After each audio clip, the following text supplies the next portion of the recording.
di dataran tinggi Gayo berasal dari bahasa Aceh yang mengandung arti tikungan. Takengon dianugerahi bentangan alam yang indah dengan jalan berkelok-kelok menuju perbukitan yang terjal serta pepohonan lebat di sepanjang jalan. Dan suku Gayo adalah penduduk asli Takengon. Suku Gayo yang merupakan penduduk asli Kabupaten Aceh Tengah umumnya memiliki garis keturunan Batak Karo yang berasal dari Sumatera Utara. Keberadaan mereka diperkirakan telah ada sejak ribuan tahun lalu. Dan baru-baru ini, tim peneliti berhasil menemukan beberapa fosil peninggalan suku Gayo. Mereka menetap di tepi Gua Loyang Mendale. Penemuan membuat gempar masyarakat setempat.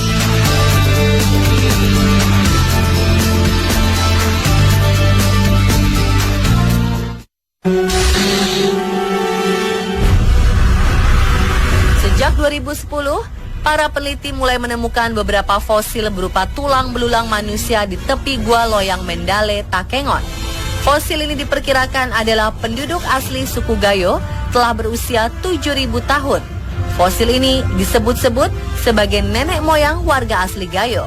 Selain syarat akan sejarah, penemuan ini juga menyimpan kisah misteri di dalamnya. Terletak di kecamatan Kebanyakan tak jauh dari pusat kota Takengon, Gua Loyang Mendale yang dulu semeraut kini sudah tertata rapi dan menjadi objek wisata di tanah Gayo. Seperti terlihat di open site Gua Loyang Mendale, kita dapat dengan jelas melihat masing-masing lokasi fosil dengan beberapa replika fosil manusia yang terpasang rapi di lokasi penemuan.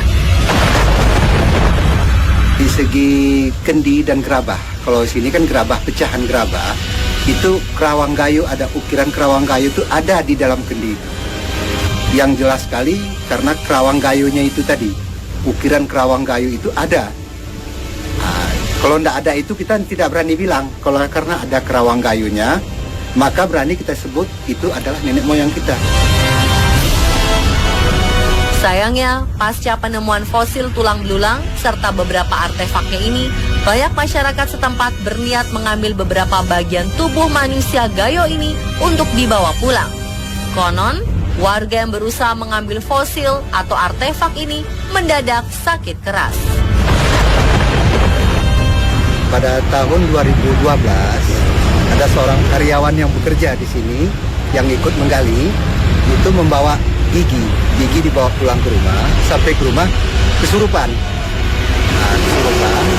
Kebetulan ada orang pandai, katanya gigi itu kembalikan lagi ke tempatnya. Jadi udah satu malam sakit di rumah, dibawalah pulang besoknya giginya sembuh.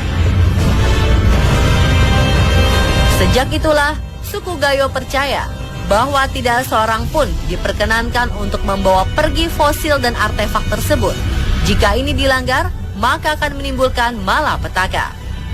Kami berhasil mendapatkan gambar beberapa bagian fosil asli di sini. Beberapa bagian fosil manusia asli penduduk Gayo ini berupa bagian kepala, rahang, gigi, tulang belulang, serta beberapa artefak pecahan kendi. Penemuan sejarah ini menjadi tantangan sekaligus pekerjaan rumah bagi pemerintah setempat untuk menjaga Gua Loyang Mendale dan memeliharanya sebagai situs ilmu pengetahuan.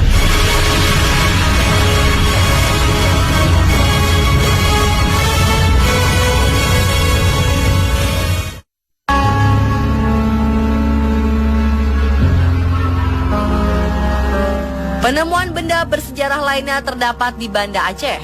Berada di bawah kekuasaan bangsa Belanda di tahun 1936, pemerintah Hindia Belanda mengubah status Aceh dari gubernemen menjadi keresidenan, yang dipimpin oleh seorang residen yang berkedudukan di Kutaraja, Banda Aceh.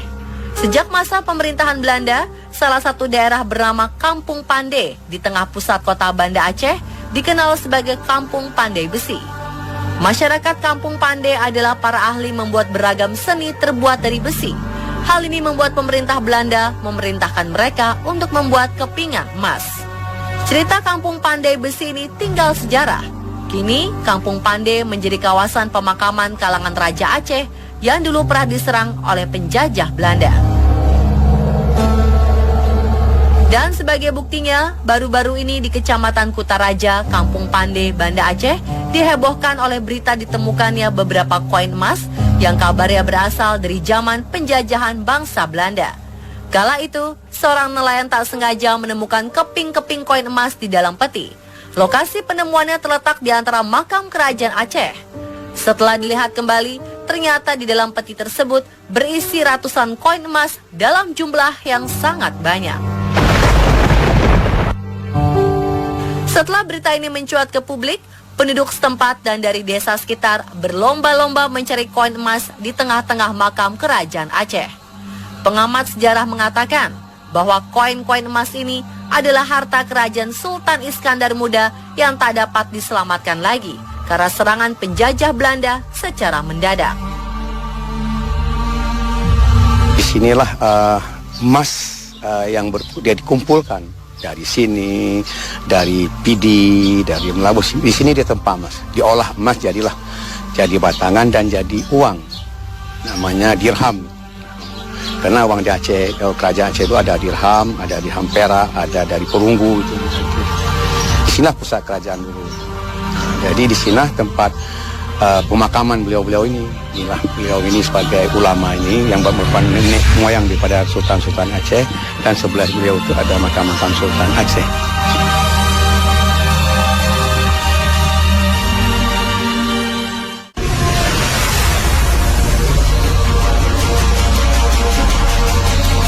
Selain koin, ternyata ada pula benda bersejarah lainnya, berupa pedang VOC.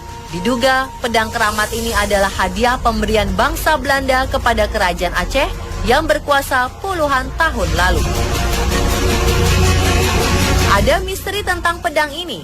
Konon, pedang ini tak bisa jauh dari Kampung Pande. Dimanapun pedang ini dibawa atau hendak dicuri, maka pedang ini akan pulang kembali ke tempatnya. Saat ini, kedua pedang tersebut masih terjaga dan disimpan di kantor Balai Desa Kampung Pande, Banda Aceh.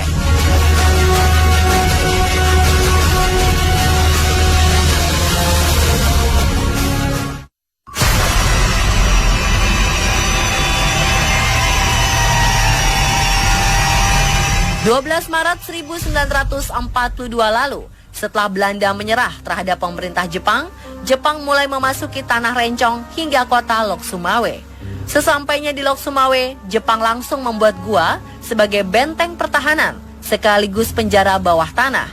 Kini, gua Jepang menjadi tempat wisata di Bukit Pantai Lok Sumawe. Lok Sumawe dihimpit oleh dua bukit, yaitu Cot Panggoyi dan Ramulah. Di Aceh, gua ini dikenal dengan sebutan Guha atau Kiorokrok yang mengandung arti tempat persembunyian. Selain sebagai tempat persembunyian, gua Jepang ini membelah area perbukitan ini kerap dipakai untuk menyekap para tahanan pribumi. Ketika itu, bukit yang berada 120 meter di atas permukaan laut ini berperan penting bagi bangsa Jepang untuk memantau musuh yang masuk Samudra Hindia dari jarak jauh. Kini, meski telah beralih menjadi tempat wisata, gua Jepang ini memiliki pesona tersendiri. Di antaranya adalah adanya kisah mistis yang menyelimutinya. Menurut cerita, salah seorang pemimpin Jepang bernama Jenderal Watanabe memilih untuk mengakhiri hidupnya di dalam gua Jepang. Tubuhnya ditemukan dalam kondisi yang memprihatinkan. Ini pernah cerita konon ada pernah penampakan. Semenjak kematiannya, beberapa orang mempercayai jika sosok komandan Jepang tersebut sering muncul di salah satu ruang dalam gua. Kabarnya, seringnya kasus kemunculan sosok tentara Jepang ini membuat beberapa pengunjung yang sengaja membuat kegaduhan di sini mendapat hukuman. Ia akan mendadak histeris.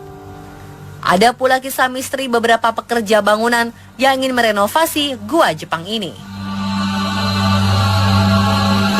Itu pernah yang gua paling besar itu ada komandan Jepang itu namanya Watanabe. Itu beliau itu tidak mau balik lagi ke negaranya, malah bunuh diri di situ, tapi bukan pakai samurai, dia gantungkan diri. Itu mitosnya dulu. Meski hanya mitos, kisah tersebut cukup terkenal di kalangan masyarakat Lok Sumawe. Itulah rangkuman beberapa kisah yang tak pernah terungkap dari provinsi paling barat Indonesia.